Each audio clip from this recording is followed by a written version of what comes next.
बदतमीज बहू।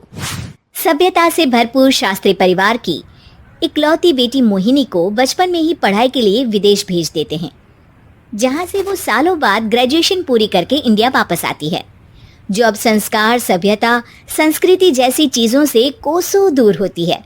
एक सुबह मोहिनी शॉर्ट ड्रेस पहने, कानों में हेडफोन लगाए जोर जोर से इंग्लिश गाने गाती हुई घर में घूम रही होती है। सुबह सुबह भगवान का नाम लेते हैं, राक्षसों की तरह चिल्लाते नहीं।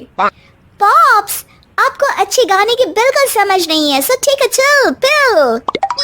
अरे मोहिनी, पापा से ऐसे बात करते हैं क्या? सारी तमीज भूल गई हो। ओह मॉम प्लीज, इतनी बड़ी भी कोई बात नहीं हुई, सो डोंट ओवररिएक्ट। ऐसे ही दिन बीतते हैं जिसमें मोहिनी के तौर तरीके, रहने और बात करने का ढंग उसकी मम्मी पापा को परेशान करने लगता है। भला कोई मानेगा कि ये मेरी बेटी है? रीति रिवाज और संस्कारों से तो इसका दूर दूर तक कोई नाता नहीं, और अब तो लगता भी नहीं कि कभी होगा। अरे ऐसे कैसे नहीं होगा?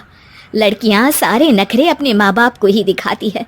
ससुराल जाकर उन्हें सब कुछ करना भी पड़ता है और मानना भी।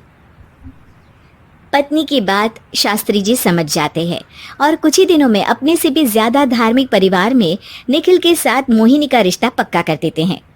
रिश्ता तो पक्का कर दिया, पर यहाँ मोहिनी को कैसे मनाएंगे? शादी ब्याह के मामले में आटे में नमक जितना झूठ तो चलता है जी। इसी तरह एक के बाद एक तिकड़म लगाते हुए दोनों मिलकर मोहिनी को शादी के लिए तैयार कर लेते हैं और मोहिनी निखिल की शादी हो जाती है, जिसके अगले दिन से ही मोहिनी दोबारा अपने पूरे अवतार में शॉर्ट ड्रेस पहनकर घर में घूमने लगती है। बहू को ऐसे देख सास की आंखें फटी की फटी रह जाती हैं।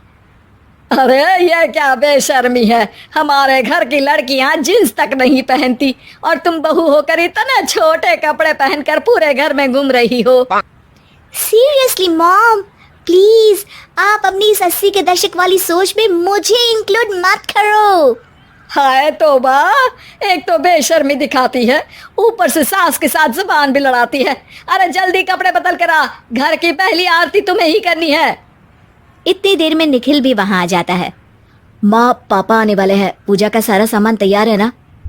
ये पूजा हमेशा मेरे बॉयफ्रेंड्स के पीछे पड़ी रहती थी और अब हस्बैंड के पीछे भी आ गई। मोहिनी की बातें सुन सास तो अपना सिर पकड़ लेती है, लेकिन निखिल किसी न किसी तरह उसे पूजा के लिए कन्विंस करके कपड़े चेंज करने के लिए भेज देता है, जिस पर पूजा खत्म होने के बाद वो एक बार फिर अपनी शॉर्ट ड्रेस में आ जाती है। बहू, ये क्या तरीका है? संस्कार नाम की कोई चीज है या नहीं? नहीं ससुर जी, संस्कार मेरा दूसरा बॉयफ्रेंड था, अब तो मेरा उससे कोई कांटेक्ट नहीं है। मोहिनी का जवाब सुन के ससुर तो भगवान नाम जपते वहां से चले जाते हैं, लेकिन सास बहू के बीच कहा सुनी फिर शुरू हो जाती है, जिसे इग्नोर करते हुए मोहिनी घर से बाहर चली जाती है और देर रात घर वापस आती है। मोहिनी, मैं जानता हूँ कि तुम विदेश में रही हो और तुम्हें वहीं की आदत है, पर यहाँ चीजें कुछ अलग है। अगर तुम उस हिसाब से कुछ एडजस्ट कर लो तो सबके लिए सही हो जाएगा। I am not in a lecture mood. Good night.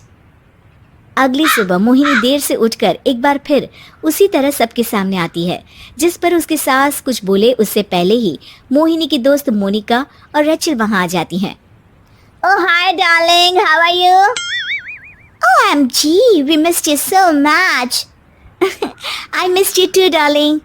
Ram Ram, इन्होंने तो तुमसे भी छोटे कपड़े पहने हैं। अरे तुम लोगों के अंदर कोई शर्म लिहाज बाकी भी है या सब बेच खाई? मोहिनी, तुम्हारी मेड कुछ ज्यादा नहीं बोलती? इस पर मोहिनी की दोस्त उसकी सास का मजाक बनाने लगती है, जिसे सुन निखिल उन्हें जवाब देते हुए कड़वे शब्द सुना देता है और वो सुन के वो दोनों तो मुंह बनाए वहां से चली जाती है, लेकिन गुस्से से लाल मोहिनी वहीं खड़ी निखिल को घूरती रहती है। घूर क्या रही हो? तुमसे शादी की ये सोचकर कि विदेश में पढ़ी लिखी हो, घर में कोई पॉजिटिव चेंज लाओगी, अपनी करियर के लिए एम्बिशियस होगी, पर अपने इस बिहेवियर से उस पढ़ाई के साथ साथ अपने मम्मी पापा के नाम को भी डुबो रही हो।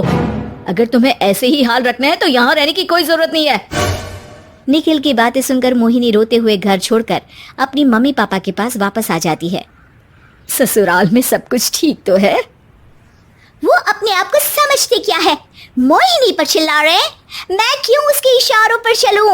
मैं अपनी लाइफ अपने तरीके से जीना चाहती हूँ और वो ना आप लोगों को मंजूर था और ना ही उन्हें है। तुम यहाँ नहीं रह सकती। अपने पापा की बात सुन के मोहिनी हैरान रह जाती है। हाँ, तुमने बिल्कुल सही सुना। अगर तुम्हें अपने इस घमंड, बेशर्मी और बदतमीजी में ही जीना है तो तुम यहाँ भी नहीं रह सकती। बेटी, मैं मानता हूँ हमारे यहाँ रीति रिवाज बहुत मायने रखते हैं और हमने उन्हीं के ओवरडोज से बचाने के लिए तुम्हें विदेश भेजा था। एक लड़की जो शादी करके घर और बच्चे संभालती है, उससे तुम अपने आप को ज्यादा समझ सको इसके लिए भेजा था। तुम उससे ज्यादा समझो और बनो, पर तुम तो किसी दूसरी ही ट्रेन में चढ़ गई बेटा। उसके मम्मी पापा बहुत देर तक मोहिनी को सारी बातें समझाते हैं, जिन्हें सुनकर मोहिनी को अपनी गलती का एहसास होता है। वो जॉब ज्वाइन कर लेती है और ससुराल वापस आकर उन्हें मॉडर्न बनाती है और खुद भी कुछ रिवाज सीखते हुए खुशी से रहने लगती है।